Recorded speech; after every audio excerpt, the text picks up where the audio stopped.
Good morning, students. Good morning, all the viewers watching my video. And in today's video, I'll be sharing with you the comprehension passages of the poem "The Heart of the Tree." Okay, and I am trying to solve the comprehension or the unsolved passages from the Treasure Troop, a collection of ICSE poems, that is volume 1 poems. Here you can see in page number 15 the unsolved and the solved passage is been given here. Okay, the solved passage is been given here in page number 15, but when you go in page number 16 you will see the unsolved passages. Okay, here the first, here one stanza of the poem is been given here, and accordingly some questions are given below. Okay, accordingly you have to answer the questions. In the first question, how has the poet described the tree earlier in the poem? The poet described a tree earlier in the poem as a friend of sun and sky. Since a tree benefits in making the air atmosphere around us clean and pure, because a tree needs sunlight to survive. Number 2. Which line in the poem is repeated and why? The line "What does a plant who plants a tree" has been repeated since the poet wants to express the benefits of planting tree, but in question-answer form, so as to create the poem amusing. Next question.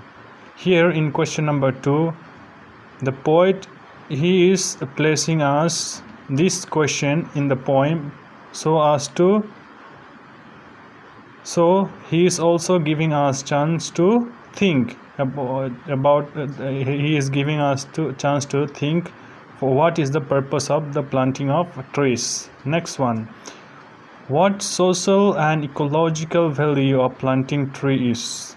The benefits of ensuring a cool shade for us in the summer and tender rain in all seasons, which are necessary for our survival, and our social and ecological benefits of planting trees. Okay, so these are the value, okay, ecological and social value of planting a tree.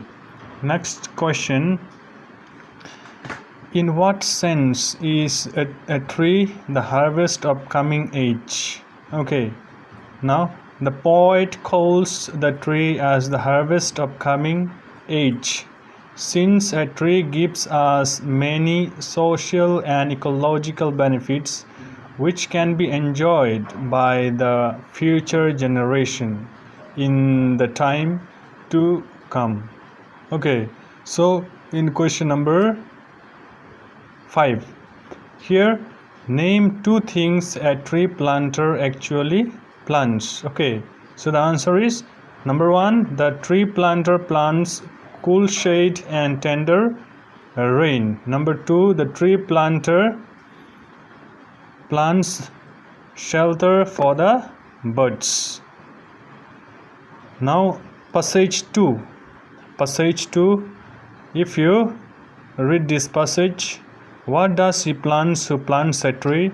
He plants in sap and leaf and wood, in love of home and loyalty, and Farkas thought of civic good, his blessings on the neighborhood, who in the hollow of his hand holds all the growth of all our land.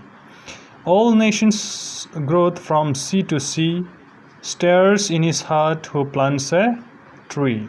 Okay, so here first question is, Name some benefits of planting tree referred by the poet earlier in the context. This is in the first stanza. What the poet is telling us in the first stanza earlier in the poem. The first person who plants a tree ensures cool shade in summer, a shelter for birds, tender rain in all seasons, pure and clear air, cool and gentle breeze, peace and harmony, comfort, etc. are some of the benefits of planting tree referred by the poet earlier in the context.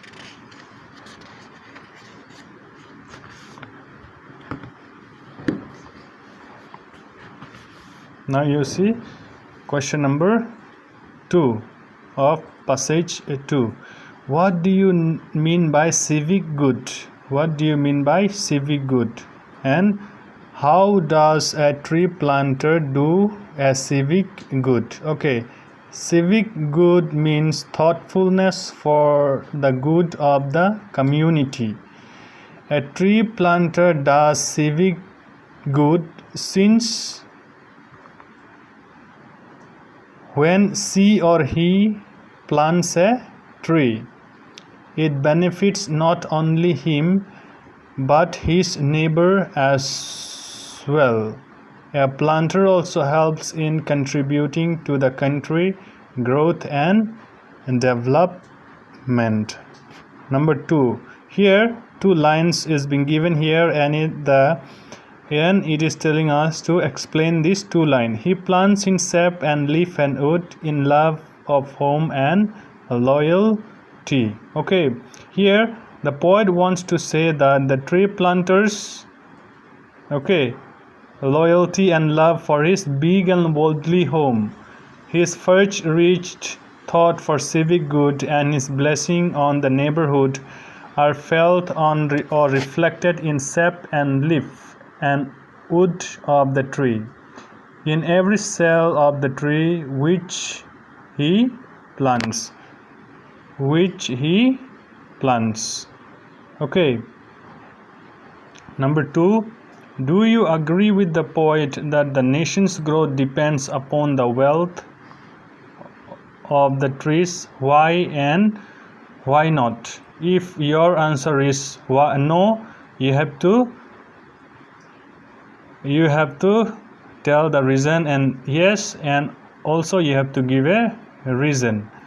I do not agree with the poet that a nation's growth depends upon the wealth of the trees, since although a tree has many benefits, okay, it still cannot help in improving the other factors such as unemployment, poverty, corruption, etc. existing in this nation. Okay, these are the some factors. Okay, and it is because of these factors our country is not it is still developing country, it is not yet developed. Okay, these are the following factors. Okay, so these are the following factors which cannot be solved by planting the trees. Number 5. In what way is the poem relevant in our times? Okay, so how a poet is telling how it is relevant in our times. Okay, the poet holds a lot of relevance in our time, since many of the forests are now cut down to build a cement building cement building flats. Okay, in metropolitan city there are few to none trees planted. Not only deteriorates the atmosphere but also the beautiful sight. Okay, so this is what is happening in our present scenario. People are cutting the trees day by day.